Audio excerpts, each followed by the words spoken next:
السلام عليكم ورحمة الله وبركاته.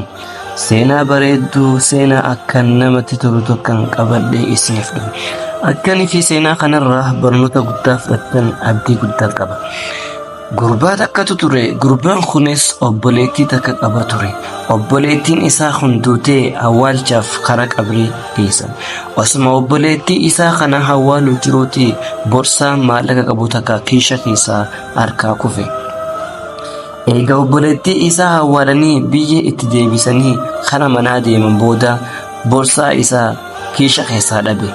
Daddafee kara qabrii obboleettii isaa kanatti deebi'e.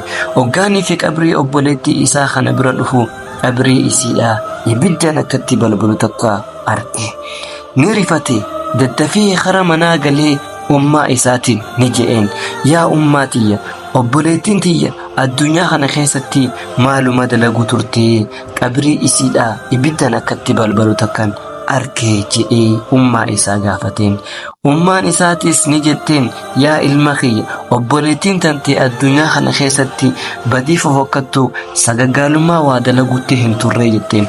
Garuu obboleettiin tante salaatuma qofa ibaaduma qofa yeroo irraa baastee gootii jetteen. Yaa obboleessa kiyya yaa obboleettii tiyya nuti warri qixaaxni warri salaata yeroo irraa baasee salaatu yoo nuti akkana taate warreen salaata isaanii guutumaa guututti lakkisan hoo maal fakkaatti dhiiroo? Yoo nuti seenaan toositti tole chaanaala kana yookaan subscribe, share, like, comment tis katabuu hin irraanfatina.